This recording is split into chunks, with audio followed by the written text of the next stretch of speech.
Колегински речем мајдел му. Ама не е колегински. А, колегински.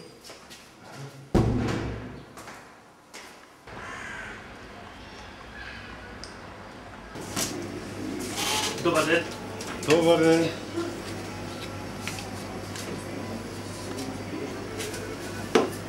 Еве, повели сурчета. Hvala, пријатно. Пријатно. Со здравје да се рад, зубо заживете. Hvala, također. Ајде.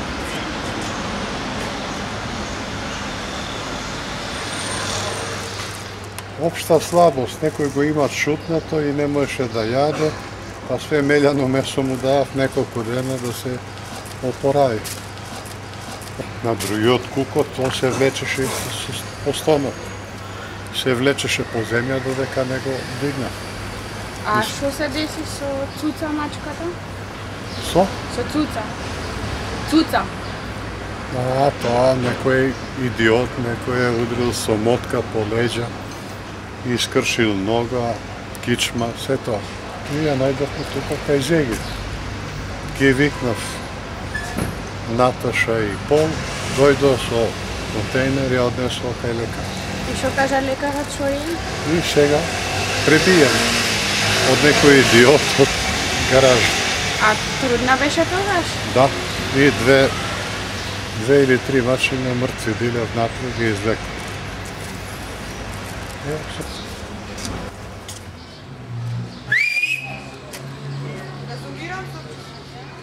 Несреќата на оние бездомни животни кои што се движат низ скопските улици не е по нивна вина, затоа треба да им се помогне. Немањето на стратегија во минатите 30-40 години на ниво на град Скопје, таа бројка толку многу се зголеми да се шпекулира со бројки од 10-12 илјади животни.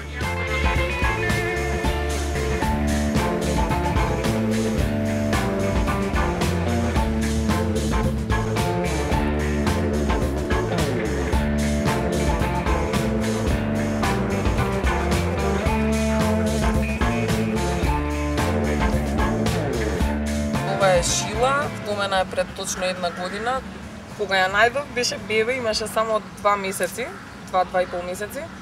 Беше во многу тешка, здравствена состојба, имаше проблеми со дигестивен систем, како што имаат и повеќето, кутриња мали на улица поради нездравата исхрана и се останато. Имаше кожни болести, инфекции, шуга, демодикоза и она што и остана како траен, хендикеп, повреда на радијалниот нерв на ногата, на предната лева нога. Кожата се оправи многу брзо, после само 1 месец почна да и расте длака, кучето беше спремно за вдомување, меѓутоа токму поради тој хендикеп што и остана и до ден денеска, никој не сакаше да ја вдоми, остана кај мене.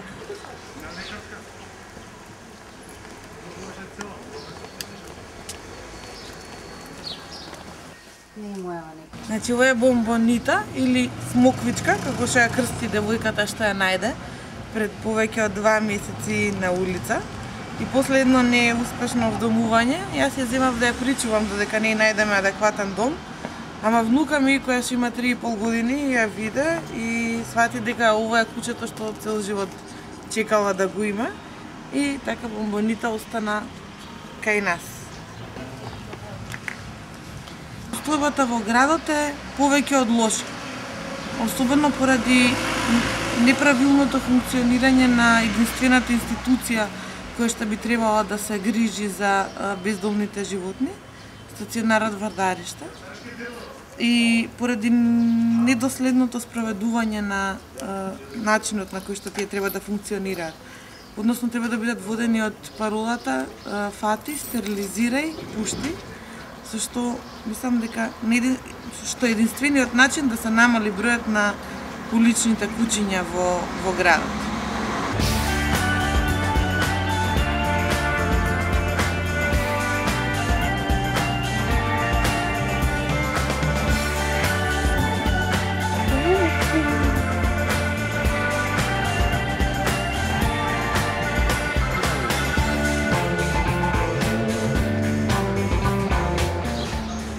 Најинтересно ми беше до пред 8 години, кога едно големо куче, а едно мало и група мачки кои живеа како една фамилија.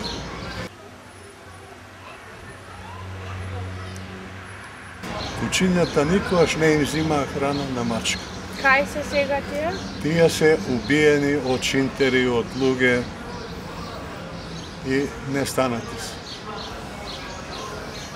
Имаме, значи, ние љубителите на кучиња и оние што не сакаат кучиња имаме едно заедничко нешто, а тоа е не ги сакаме кучињата, не сакаме да ги гледаме кучињата на улица, мислам. А зошто го правите? Од љубов.